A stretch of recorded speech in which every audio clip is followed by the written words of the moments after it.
और आज सबसे बड़ी खबर के साथ शुरुआत, जहां कोटपुतली से बड़ी खबर है। युद्ध स्तर पर ऑपरेशन जिंदगी लगातार जारी है। 25 घंटे से ज्यादा का वक्त और बोरवेल में 3 साल की मासूम बच्ची चेतना फंसी हुई है। कल दोपहर को करीब 2 बजे बोरवेल में चेतना गिरी थी।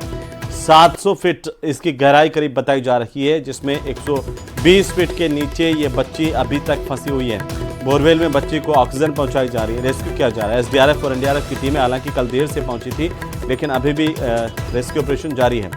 पुलिस और प्रशासन की टीम भी मौके पर मौजूद है। प्रशासन का जुगाड़ विफल होता नजर आ रहा है।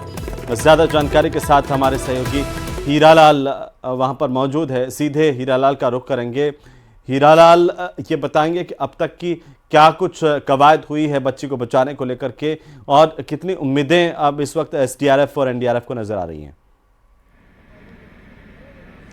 जी देखिए, कोटपुतली के कीरतपुरा गांव में जो बोरवेल में जो बालिका गिरी थी, 3 वर्षीय बालिका को बोरवेल में गिरे करीबन 25 घंटे से ज़्यादा का समय बीत चुका है। लेकिन एसडीआरएफ और एनडीआरएफ की टीम द्वारा जो रेस्क्यू किया गया था, जो जुगाड़ू टेक्निक लगाकर उस बालिका को बाहर निकालने का जो प्रयास किया गया था, वो कहीं ना कहीं विफल होता नजर आ रहा है। वो नाकाफी साबित हो रहा है, क्योंकि कल ही एसडीआरएफ टीम के जो अधिकारी थे रवि कुमार, उन्होंने इस टीम जो प्रयास है उनको नाकाफी देखते हुए जो प्रशासनिक अधिकारी है उनको एक ऑप्शन भी दिया था, जो पाइलिंग मशीन बुलाकर एक पैरेलल गड्ढा खोदने की जो उन्होंने बात भी कही थी। लेकिन शायद उस दूसरे ऑप्शन को अपनाने में, उसके प्रयोग करने में शायद काफी देर हो चुकी है। अब जाकर प्रशासनिक अधिकारियों ने चर्चा की है जनप्रतिनिधियों के साथ, परिजनों के साथ, और आपस में चर्चा की है कि गुड़गांव जो फरीदाबाद है वहां से पाइलिंग मशीन बुलाने की बात सामने आ रही है। पाइलिंग मशीन आने के बाद यहाँ पे एक पैरेलल गड्ढा खोदा जाएगा। उसके बाद जो बच्ची को बाहर निकालने की जो कवायद है वो और तीव्र गति से आगे चलाई जाएगी। हालांकि फिलहाल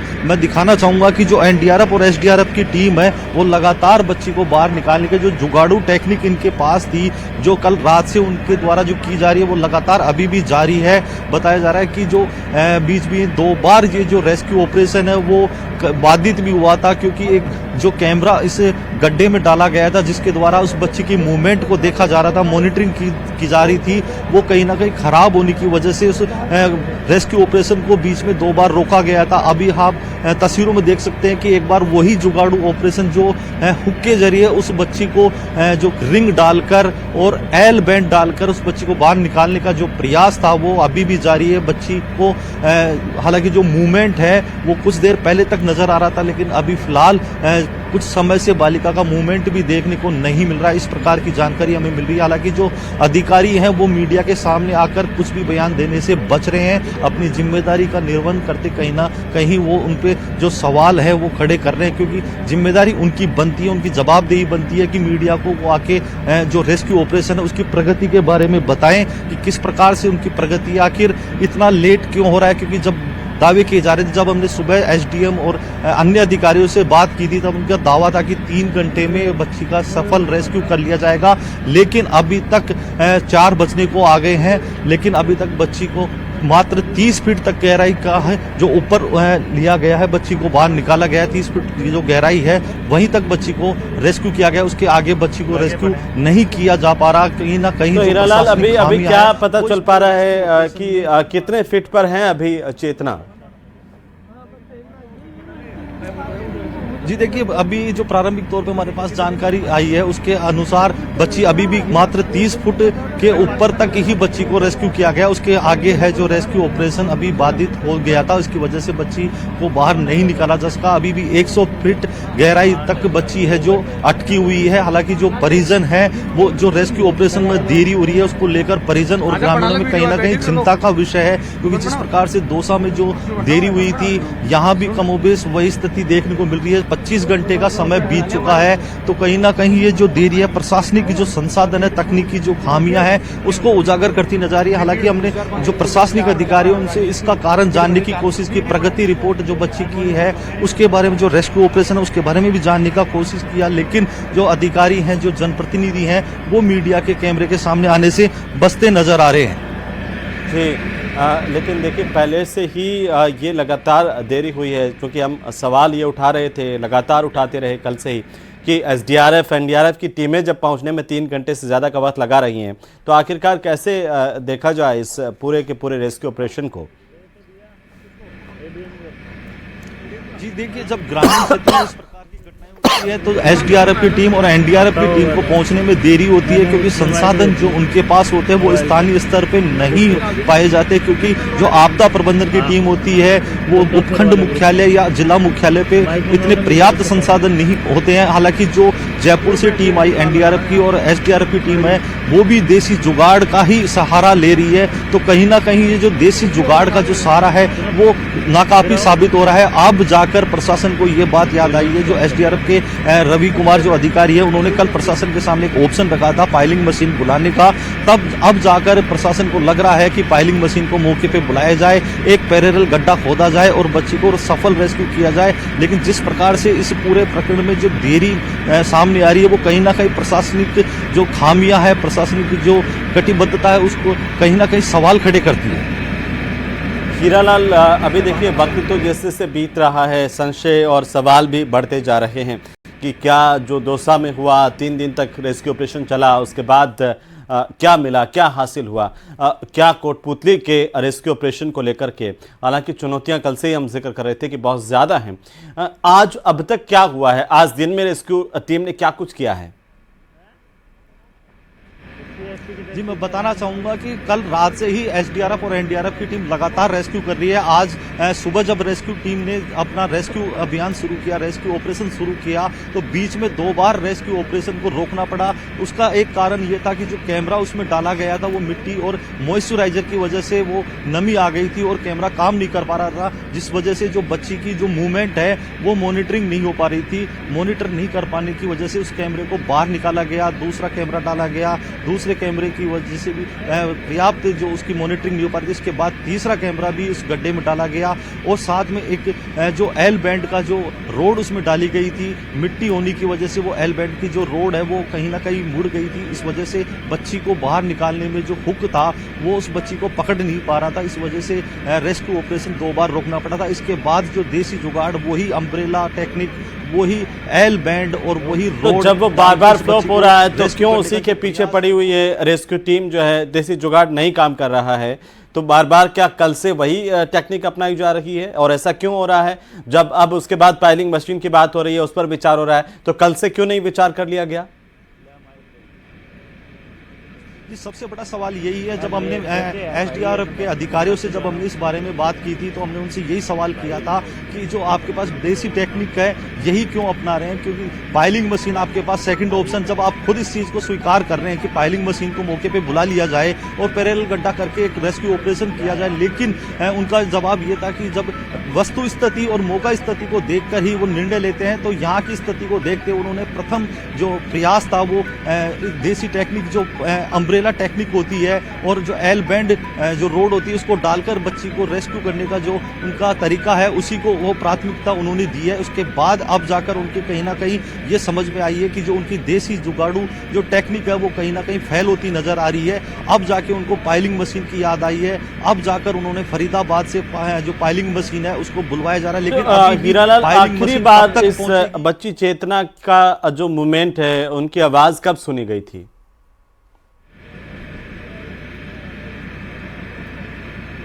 जी अपना सवाल दोबारा दोहराएं। हम ये जानना चाह रहे हैं कि चेतना जब इस गड्ढे में बोरवेल में गिरी उस वक्त उनकी आवाज़ भी आ रही थी, उसकी चीख की आवाज़ भी आ रही थी, मूवमेंट भी हम देख पा रहे थे, लेकिन ये कब तक सिलसिला चला? आखिरी बार कब ऐसा हुआ जब मूवमेंट को ट्रेस किया गया, उसकी आवाज़ को ट्रेस किया गया?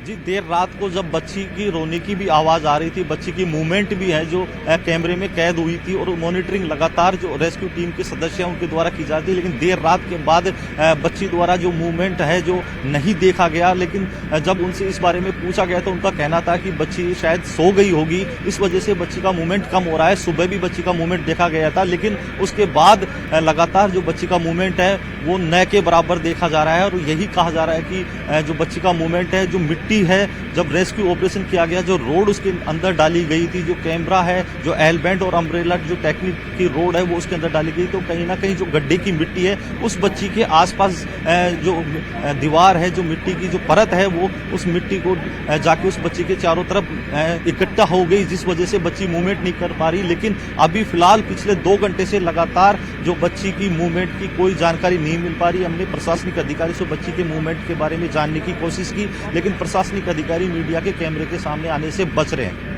एक बार मैं चाहूँगा कि आप तस्वीरें ज़रूर दिखाएं कि किस तरीके से ये पूरा ऑपरेशन चल रहा है, थोड़ा इसके बारे में हमारे दर्शकों को जानकारी भी दें ताकि हम समझ पाएं कि लगातार 25 घंटे का वक्त है और अभी भी हमारी एसडीआरएफ एनडीआरएफ देसी जुगाड़ अपना रही है। तस्वीरें दिखाएं कि किस प्रकार से जो एसडीआरएफ की टीम और एनडीआरएफ की टीम है रेस्क्यू करने में लगी हुई है, जो उनकी जुगाड़ू टेक्निक है उसके जरिए बच्ची को बाहर निकालने का जो प्रयास है उनके द्वारा लगातार किया जा रहा है। हालांकि यहाँ पे जो मेडिकल टीम है वो मुस्तैद है, जो प्रशासनिक अधिकारी हैं वो भी बैठे हैं, लेकिन जो ऑक्सीजन सिलेंडर है उसके द्वारा लगातार उसको बच्ची को, जब से वो बोरवेल में गिरी, पिछले 25 घंटे से लगातार उस बच्ची को ऑक्सीजन की सप्लाई की जा रही है। आप देख सकते हैं तस्वीरों में किस प्रकार से जो ऑक्सीजन के सिलेंडर है उसके जरिए लगातार है जो बच्ची तक ऑक्सीजन पहुंचाए ताकि उसको सांस लेने में दिक्कत नहीं हो। लेकिन सबसे बड़ी चिंता का विषय ये है कि पिछले 25 घंटों से लगातार यह कोशिश की जा रही है और बच्ची का जो कुछ समय से बच्ची का मूवमेंट नहीं होने की जो जानकारी सामने आ रही है वो कहीं ना कहीं चिंता का विषय है, क्योंकि जिस प्रकार से जो देरी हो रही है,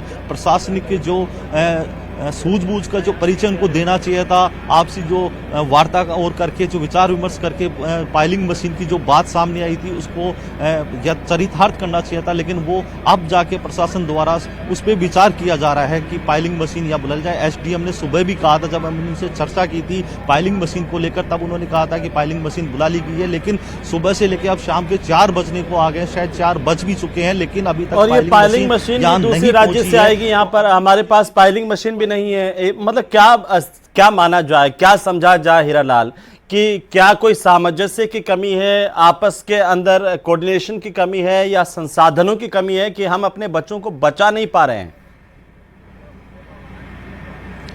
जी बिल्कुल, इसमें संसाधनों की कमी है, ये तो तय बात है कि संसाधनों की कहीं ना कहीं कमी है, जो इस घटना के हमें सामने देखने को मिली है, क्योंकि जिस प्रकार से ये जुगाड़ू टेक्निकी के सारे पूरा रेस्क्यू ऑपरेशन को अंजाम दिया जा रहा है, पिछले 24-22 घंटे से लगातार जुगाड़ू टेक्निक ही इनके जो सहारा बनी हुई है। जो पाइलिंग मशीन को बुलाना चाहिए था, क्योंकि जब बच्ची बोरवेल में गिरी और एसडीआरएफ की टीम और एनडीआरएफ की टीम 3 घंटे बाद जब यहाँ पहुंच गई थी और एसडीआरएफ के टीम के जो अधिकारी थे उन्होंने आपस में इस बात को मान भी लिया था कि पाइलिंग मशीन को बुला लेना चाहिए, तो कहीं ना कहीं कोऑर्डिनेशन की कमी जरूर नजर आई, क्योंकि स्थानीय जो प्रशासन है उन्होंने पाइलिंग मशीन को उसी समय बुला लेना चाहिए था, क्योंकि पाइलिंग मशीन स्थानीय स्तर पर नहीं होती है, जिला मुख्यालय पे नहीं होती, काफी दूर से बुलाया जाता है। यहाँ भी जो फरीदाबाद है, गुड़गांव है, वहां से इस पाइलिंग मशीन को बुलाने की बात है जो एसडीएम के द्वारा कही जा रही है। अब एसडीएम ने जब ये पाइलिंग मशीन बुलाने की बात कही, कब एसडीएम ने उनको ये निर्देश दिया कब पाइलिंग मशीन यहाँ पहुंचेगी? जब पाइलिंग मशीन पहुंचेगी शायद काफी अंधेरा भी हो जाएगा, अभी उसका समय भी निर्धारित नहीं, क्योंकि इतनी दूर से जो ट्रांसपोर्टेशन है उसको आने में बड़ी मशीन होती है, भारी मशीन होती है, तो काफी आने में उसको परेशानी का सामना भी होता है, तो काफी परेशानी का सामना करना पड़ सकता है। जी, लेकिन हीरालाल अभी मौके पर अगर हम बात करें जिम्मेदारों की, कौन कौन वहां पर जिम्मेदार है मौके पर अब इस वक्त? जी, हमने मौके पे जो एडिशनल एसपी हैं, एसडीएम है, एडीएम है, उनसे हमने लगातार बात करने का प्रयास किया। तो एसपी और जिला कलेक्टर कहाँ हैं? लेकर जिक्र किया कि किस जी मैं बताना चाहूंगा कि एसपी दोपहर में आए थे, सुबह भी आए थे, कल रात को भी आए थे, लगातार वो मॉनिटरिंग कर रहे हैं और इस पूरे रेस्क्यू ऑपरेशन की जानकारी भी ले रहे हैं। जो रेस्क्यू ऑपरेशन में जो जुटे हुए कर्मचारी हैं, जो टीम के अधिकारी हैं, उनको आवश्यक दिशा निर्देश भी दे रहे हैं। जो एडीएम है वो भी यहाँ मौके पे पहुंचे, उन्होंने भी यहाँ प्रगति की रिपोर्ट ली, पूरी जानकारी ली है, मॉनिटरिंग की जा रही है। एसडीएम लगातार पिछले 24 घंटों से यहाँ बराबर मॉनिटरिंग कर रहे हैं, पूरी मुस्तैदी से यहाँ खड़े होकर जो कार्मिक है, रेस्क्यू टीम है, उनके साथ कंधे से कंधे मिलाकर अपनी ड्यूटी का निर्वहन भी कर रहे हैं। और रेस्क्यू ऑपरेशन में कहीं ना कहीं जो सामंजस्य की जो कमी है वो इस पूरे रेस्क्यू ऑपरेशन में देखने को मिली। जिला कलेक्टर भी आए थे यहाँ पर, वो भी आकर के देख के गए हैं क्या?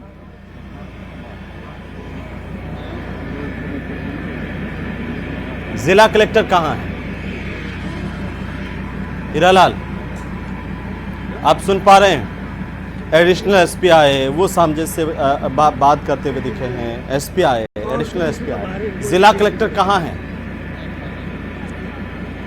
जिला कलेक्टर कभी नजर आए? जी बिल्कुल, जब हमने अधिकारियों से बात करने का प्रयास किया कि इतनी बड़ी घटना हो गई और जिला कलेक्टर मौके पे नहीं है, तो सामने आया कि जिला कलेक्टर शायद छुट्टी पे बताए जा रहे हैं कि वो छुट्टी पर है, इस वजह से वो मौके पे नहीं पहुंचे। तो उनके प्रतिनिधि के तौर पे जो एडीएम है वो यहाँ पहुंचे हैं, एसडीएम है वो यहाँ मौके पे मौजूद है, एसपी जो जिला एसपी है राजन दुष्यंत वो लगातार यहाँ मॉनिटरिंग कर रहे हैं, एडिशनल एसपी है, डीएसपी है, तमाम जो आसपास के जिले के अधिकारी हैं, जो पुलिस अधिकारी। तो अब जरा बात करने की कोशिश कीजिए अधिकारियों से, एसडीआरएफ के कोई बड़े जिम्मेदार यहाँ पर कोई मौके पर है, उनसे बात करने की कोशिश कीजिए कि कैसा चल रहा है उनका रेस्क्यू ऑपरेशन और कब तक हम उम्मीद लगाएं कि बच्ची को बाहर निकाल लिया जाएगा, अगर कोई बात कर पाए प्रशासन के, एसडीआरएफ के, एनडीआरएफ के। मैं कोशिश करूंगा कि एसडीआरएफ के जो एनडीआरएफ की टीम के अधिकारी हैं उनसे बात करने का मेरा बिल्कुल कोशिश करता हूं, लेकिन एसडीआरएफ की टीम के जो अधिकारी हैं वो रेस्क्यू ऑपरेशन करने में लगे हुए हैं, तो उनकी फर्स्ट प्रायोरिटी यही है,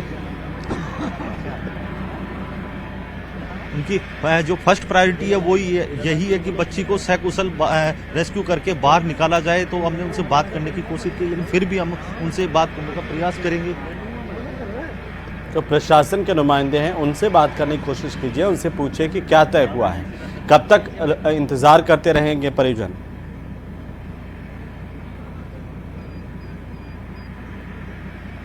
ये कोटपुतली की तस्वीरें देखिए, ये महज तस्वीरें नहीं हैं, ये चेतना के आने का इंतज़ार भी है कि आखिरकार 25 घंटे से ज़्यादा वक्त बीत गया, ये बच्ची चेतना अभी भी बोरवेल के पाइप में भीतर है और ये कहा जा रहा है कि 100 फीट से नीचे है। और ऐसे में आप एक बार महसूस कीजिए कि आखिरकार एक बच्चा जब बोरवेल में गिरता है या पाइप में गिरता है तो चंद सेकंड हमारे लिए सांस लेना मुश्किल होता है, चंद सेकंड काटना मुश्किल होता है। 25 घंटे के से ज़्यादा वक्त हो गया, हमारी टीमें अभी भी जुगाड़ पद्धति पर काम कर रही हैं, चाहे वो एल बैंड लगा करके या चौतरी लगा करके, या प्रशासन के अधिकारी कोई मौके पर फैसला लेते दिख नहीं पा रहे हैं कि आखिरकार 25 घंटे से ज़्यादा वक्त में क्या हुआ। ये देखिए, फ़ोन चलाते अधिकारी देखिए, कुर्सियाँ लगा करके बैठे हुए अधिकारी देखिए, और अंदर बच्ची चेतना की घुटन को महसूस कीजिए, आंखें बंद कीजिए, पता चलेगा कि चंद मिनट भी आप बिना रोशनी के, बिना उजाले के, बिना ऑक्सीजन के नहीं रह पाते हैं। ऐसे में वो तड़फ कैसी होगी उस बच्ची की, उस तड़फ को महसूस कीजिए। सहयोगी हीरालाल मौके पर मौजूद है, जिनसे कोई अधिकारी फिलहाल बात करने के लिए तैयार नहीं है। वक्त तो चला 25 घंटे से ज़्यादा का, कोई जिम्मेदार जवाब देने के लिए तैयार नहीं है। ये हाल हमारे रेस्क्यू ऑपरेशंस का है, ये हाल हमारे एसडीआरएफ एनडीआरएफ का है।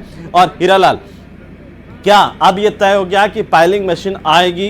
क्या ये तय हो गया कि पाइलिंग मशीन आज ही आ जाएगी या उसके लिए हमें कल तक इंतजार करना पड़ेगा? क्या तय हुआ है आखिरकार? जी देखिए, एसडीएम के मुताबिक पाइलिंग मशीन का आना तय है, लेकिन अब ये मशीन कब आएगी ये तय नहीं है। आज रात पहुंचेगी, कल सुबह होगी या कल दोपहर तक पाइलिंग मशीन यहाँ पहुंचेगी, इसको लेकर भी संशय की स्थिति बनी हुई है। क्योंकि जिस प्रकार से जो प्रशासन का टालमटोल रवैया है, मीडिया के सामने वो आकर अपनी जो जवाबदेही है उससे जिस प्रकार से जो बच रहे हैं, तो कहीं ना कहीं उनकी कार्यशैली पर प्रश्न चिन्ह खड़े कर रही है। क्योंकि उनका बार बार ये कहना कि पाइलिंग मशीन को लेकर चर्चा अब की जा रही है, पाइलिंग मशीन को बुलाया जा रहा है। कुछ अधिकारी हैं जो ये कह रहे हैं कि पाइलिंग मशीन को लेकर अब हमने चर्चा की है, अब बुलाया जाएगा, फरीदाबाद से आएगी कोई, काफ़ी दूर से जब पाइलिंग मशीन आएगी तो इसका लेकर अभी तक उनको ये नहीं पता कि कितनी देर में पाइलिंग मशीन यहाँ पहुँचेगी। तो कहीं ना कहीं इस पूरे रेस्क्यू ऑपरेशन में जो प्रशासनिक खामियां हैं, जो आपसी सामंजस्य की कमी है, वो देखने को मिली है।